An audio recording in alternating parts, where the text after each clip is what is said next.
Today we're gonna complete a new topic, a very simple topic, which you may already know because it is associated with your daily lives. You may have heard the officer DMDC, Deputy Collector of your district, which is the highest authority, administrative authority of your district. So, what is the role, what is the responsibilities, what are the features he has to play in a district while being at the top of the administrative hierarchy. Okay, this is a very simple concept. All you have to grasp some more. DC क्या होता है उसको हम देखेंगे आज. ठीक है. Role and responsibilities of the office of district collector. Collector क्यों वर्ड जुड़ा हुआ है? कलेक्टर मतलब कुछ कलेक्ट करने वाला. पहले क्या कलेक्ट करता था? ये रेवेन्यू कलेक्टर. ठीक है ना. तो बेसिकली उसी के नाम से ये फेमस हैं. अभी इनको डिस्ट्रिक्ट मजिस्ट्रेट भी कहा जाता है. ठीक है. Whole just because he has the responsibility of law and order maintenance.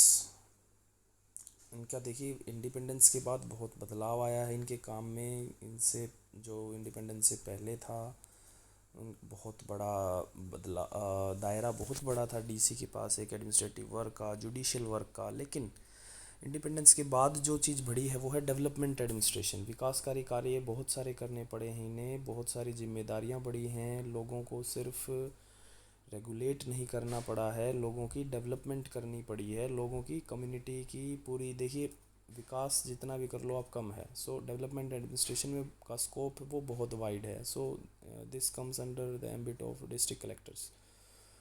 From enforcement of law and order and collection of revenue for its district, the officer has also knows important arm implementing national and state. Main line ये है देखिए, law and order maintenance, collection of revenue. उसके बाद main line ये है implementing national and state policies. जो centre से कोई पॉलिसी बन के आती है या स्टेट की कोई पॉलिसी बन के आती है स्टेट लेजिस्लेटिव असेंबली से, सो उनको फॉलो अप करना, उनको इम्प्लीमेंट करवाना डीसी का काम होता है अपने ज़िले में. सो ज़िले में अगर कोई रिप्रेजेंट कर रहा है नेशनल गवर्नमेंट को और स्टेट गवर्नमेंट को, ठीक है, कोई प्रतिनिधित्व इनका कर रहा है तो वो कौन है? DC. So DCs acts as chief agent and representative of the state and serves as channel of communication between. ठीक है. ये एक कम्युनिकेशन का माध्यम भी होते हैं between government and residents of the district. Roles इसके क्या क्या हैं? डीसी को क्या क्या करवाना पड़ता है? देखिए बेसिकली एज अ कलेक्टर मतलब रेवेन्यू कलेक्टर. ठीक है. जो कर होता है या टैक्स होता है या बिकॉज ही ये आपके जो हैं तहसीलदार हैं, नायब तहसीलदार हैं, सब डिविजनल मजिस्ट्रेट्स हैं, पटवारीज हैं, कानून गोज, इन सब के ही हायरार्की में सबसे ऊपर बैठते हैं. So as a revenue collector काम करते हैं. एज ए डिस्ट्रिक्ट एडमिनिस्ट्रेटर, ठीक है, सिंपल सी बात है, जिला प्रशासक. द डिस्ट्रिक्ट मजिस्ट्रेट, जिला दंडाधिकारी. ठीक है. डिस्ट्रिक्ट डेवलपमेंट ऑफिसर, डीओ, की विकासकारी कार्य करने हैं. जो भी इसके अलग इसका एक अलग से फ्रेमवर्क होता है कि किस क्या क्या काम जो हैं वो डेवलपमेंट में गिने जाएंगे. डिज़ास्टर मैनेजमेंट के अधिकारी ये भी यही होते हैं कि कोई आपदा आ गई हो उस दौरान डीसी ही फाइनलाइज करता है. देखिए कोरोना में 144 लगानी है या नहीं, लॉकडाउन लगाना है या नहीं, ये डीसी के हाथ में होता है.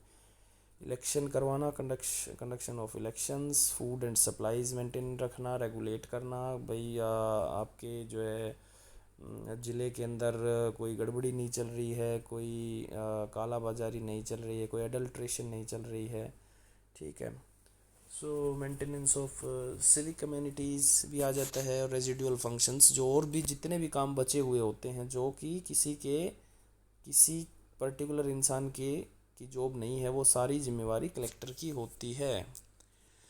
Collection of nearly all government dues including government loans, excise revenue, mining cess, royalties etcetera, सारी जिम्मेवारी कलेक्टर की होती है. ठीक है. Assessment and collection of land revenue, simple सी बात है, कोई समझाने वाली बात नहीं है.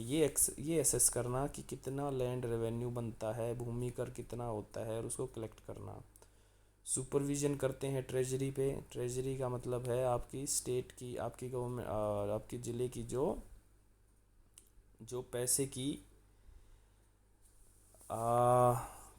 तिजोरी कह लीजिए या एक खजाना कह लीजिए, आपके ज़िले के पास कितना पैसा है, उसकी supervision all matters related to land reforms, भूमि अधिग्रहण के मामले में कोई बदलाव करना है या भूमि के रिगार्डिंग कोई बदलाव करने हैं, वो सारे भी कलेक्टर देखते हैं। लैंड रिकॉर्ड्स को मेंटेन करते हैं, अलग पॉइंट बन जाएगा। लैंड एक्वायर होती है, एक्विजिशन होती है, उसके रिगार्डिंग भी जो फाइनल डिसीजन होता है वो कलेक्टर लेते हैं।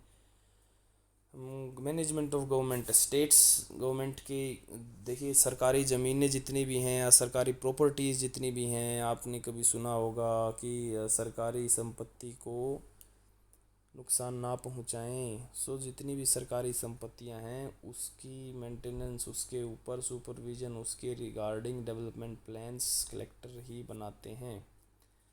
As a district magistrate, DM as a district magistrate का क्या मतलब है, ठीक है। Judicial functions of the collector have been significantly reduced. देखिए जो जुडिशियल फंक्शंस हैं, मतलब न्यायिक जो कार्य हैं वो काफ़ी घटा दिए गए हैं, क्योंकि आज देखिए जुडिशियल फंक्शंस के लिए अलग से जजेस को बिठा दिया गया है। लेकिन still there are some judicial liabilities responsibilities of a DC to perform in a district, ठीक है। The district collector in his capacity as the district magistrate क्या करता है, is responsible for maintenance of law and order. भाई law and order बनाए रखना ही सबसे बड़ी जुडिशियल उसकी कैपेसिटी है। फॉर दिस पर्पज़, उस पर्पज़ के लिए वो किसको डायरेक्ट कर सकता है, ज़िले के एसपी को वो डायरेक्ट कर सकता है कि ऐसे करो, वैसे करो, ऐसे क्यों किया, ऐसे कब तक करोगे, ठीक है। So as a DM, he supervises and he orders and he directs and he takes accountability from the superintendent of police, which is an IPS officer। उसको वो डायरेक्ट कर सकते हैं एज ए डिस्ट्रिक्ट मजिस्ट्रेट। ये आज okay. Next वो क्या है, supervision of police and jails. वो जेल में जाके दौरा कर सकते हैं, देख सकते हैं क्या हालत है उधर, वहाँ क्राइम रेट कैसा है, वहाँ का खाना कैसा है, वहाँ की सेफ्टी कैसी है, वहाँ की प्राइवेसी कैसी है, वहाँ की सिक्योरिटी कैसी है, ठीक है। सुपरविजन ऑफ सबऑर्डिनेट मजिस्ट्रेट, कार्यकारी issue certificates of the class, ये के शेड्यूल्ड एंड बैकवर्ड क्लास के सर्टिफिकेट्स अंडर स्पेशल क्राइम। देखिए किसी को भी अरेस्ट के वारंट जो होती है, temporary D to issue orders public, जैसे क्रिमिनल कोड के तहत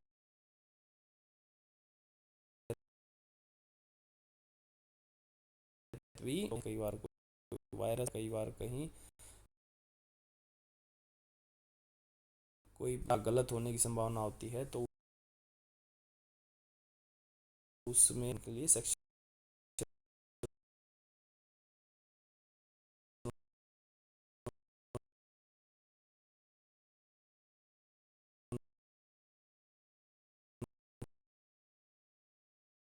46 क्या उनको छुट्टी देते हैं।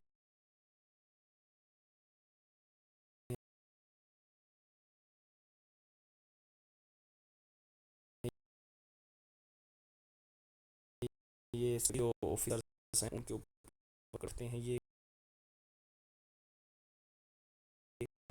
जैसे कोई मंत्री आपके डिस्ट्रिक्ट में आना है, इलेक्शन कमेटी वीआईपी आना है, तो कहाँ से जल्द तय कर सकती है किसी भी। बेसिकली देखिए हायरार्की में सबसे ऊपर हैं एडिशनल, फिर देखिए डीएम के नीचे दार्स के नीचे ना, ऐसे मैंने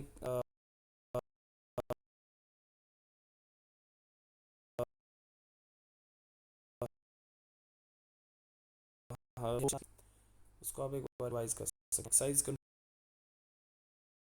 ओवर की डिस्ट्रिक्ट कहाँ स्टेप डिस्ट्रिक्ट डेवलपमेंट ऑफिसर, ठीक है, डीओ के रूप में इनका क्या होता है, विकासकारी अधिकारी का मतलब क्या है, implementation of majority of developmental works. वो डेवलपमेंटल वर्क्स देख कुछ भी हो सकता है, कोई भी नई स्कीम लेके आनी है, कोई नई पॉलिसी है, some policy regarding LPG, some policy regarding some disease, some policy regarding making of new bridges, roads, policy regarding water and sanitation, policy regarding स्वच्छ भारत अभियान, policy regarding बेटी बचाओ बेटी पढ़ाओ, ठीक है, वट एवर देयर इज़, जो भी विकास के कार्य हैं वो आपके डिस्ट्रिक्ट एडमिनिस्ट्रेटर या डीओ के हाथ से, डिस्ट्रिक्ट मजिस्ट्रेट या डीसी डेप्यूटी कलेक्टर के हाथ से ही होने होते हैं। Apart from the direct responsibilities, collector frequently gets involved with the programs of other departments जैसे PWD, irrigation, power, forest, agriculture, health and family, whatever the department there is which comes under the ambit of district administration, DC supervises it। इन अधिकारी इन departments की supervision, देख रेख और इनसे accountability मांगता है, जवाब मांगता है, रिपोर्ट मांगता है कि आपने कितना काम किया, ऐसा क्यों, ऐसा इतने पैसे कहाँ लगा दिए और क्या होना चाहिए था। जैसे इरिगेशन सिंचाई विभाग है, बिजली विभाग है, वन विभाग है, आपके जो है एग्रीकल्चर है, हेल्थ है, फैमिली है, पीडब्ल्यूडी है, जो भी आप कहिए, हेल्थ डिपार्टमेंट आजकल देखिए डीसीज की रिस्पॉन्सिबिलिटी बनी हुई कि हेल्थ डिपार्टमेंट को चेक करना। तो आपने कभी कभी देखिए न्यूज़पेपर में पढ़ा होगा कि उन्होंने कोई रेड मारी है या कोई कहीं पे कोई डिपार्टमेंट की चेकिंग की है, औचक निरीक्षण किया है। So these are the powers of district development officer while being at the top of the hierarchy.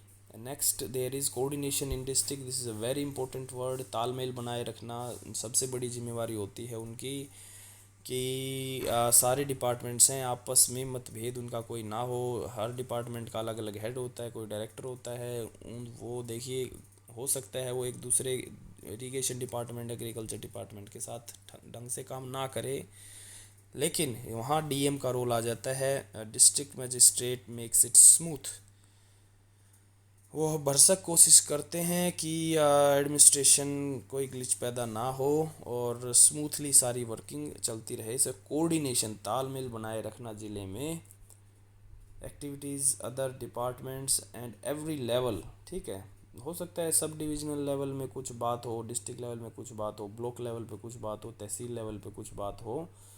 सो यहाँ कोऑर्डिनेशन बनाए रखना। डिज़ास्टर मैनेजमेंट की चीफ अधिकारी यही होती हैं। अभी आजकल देखिए नेचुरल कैलेमिटी चली हुई है, इमरजेंसी लगी हुई हैं, तो डिस्ट्रिक्ट मजिस्ट्रेट्स के रोल बहुत बड़े हुए हैं। वो दिन रात घूम रहे हैं, दिन रात सुपरविज़न कर रहे हैं, निगरानी रख रहे हैं, डायरेक्शंस दे रहे हैं, नई नई गाइडलाइन दे रहे हैं, रोज़ रोज़ बदल रही हैं गाइडलाइन, अब ऐसे करिए, अब ऐसे करिए। सो आप पब्लिक सेफ्टी के लिए, पब्लिक रिलीफ के लिए, पब्लिक रिहेबिलिटेशंस के लिए, whatever disaster may there come, district magistrates has to face it boldly।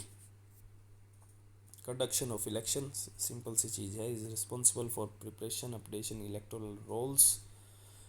Electoral rolls को तैयार करता है। नामांकन भरने के लिए देखिए डिस्ट्रिक्ट मजिस्ट्रेट्स के पास जाना होता है, आपको चुनाव लड़ने के लिए आपने अर्जी देनी होती है। And he is responsible for making the final election results also. यहाँ डिस्ट्रिक्ट मजिस्ट्रेट आरओ का काम करता है, रिटर्निंग ऑफिसर, ठीक है, इन parliamentary elections. Food and supplies मैंने बताया है, हम कर चुके हैं। ये PWS सिस्टम को देखता है, पब्लिक डिस्ट्रीब्यूशन सिस्टम आपने देखा होगा, आपको आपके राशन कार्ड पे बहुत सा सामान मिलता होता है, उस सब की निगरानी और उस सब की इम्प्लीमेंट करवाना अच्छे से वो चलता रहे, डिस्ट्रिक्ट मजिस्ट्रेट का काम होता है, डीसी का काम होता है बेसिकली। रेजिडुअल फंक्शन जो और किसी के काम जो और किसी के अधिकार में नहीं है वो डीसी के अधिकार में ऑटोमेटिकली आ जाते हैं। Any function of the government in the district which is not allocated to any line department, XYZ के लिए कोई डिपार्टमेंट नहीं है, कोई ऐसा काम नहीं है कि आपको कोई इमरजेंसी पड़ी है, आपका कोई ऐसा काम है जो किसी भी ऑफिस के अंडर नहीं आता है, तो आप डीसी से बात कर सकते हैं डायरेक्ट जाके, सिंपल सी बात है, इसमें कोई Licensing and regulatory, the collector is the licensing and regulatory authority under various special laws such as arms, and the district collector is also chairman of large number of committees. ये simple सी है, कोई इसमें ऐसा समझाने की बात नहीं है। बहुत सारी कमेटीज़ के वो चेयरमैन होते हैं। कमेटीज़ किस लिए बिठाई जाती हैं? To solve some target, to solve some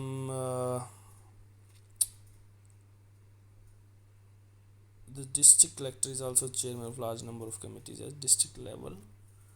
so committees देखिए, अभी आजकल जो कमेटीज़ बिठाई जा रही हैं वो बेसिकली मान के चलिए, let's suppose that there will be a committee to maintain or monitor the oxygen shortage, and there will be another committee to maintain the food supplies in between the lockdown, and there will be another committee who will look over that what is there going on in behalf of the police, and there will be another committee who will look over the education shutdown in this lockdown, ki how the classes will be taken over, how the schools will be working, and there will be another committee who will be working over the issues of transportation, the intrastate or interstate transportation, and there will be another committee who is working on the communication system also.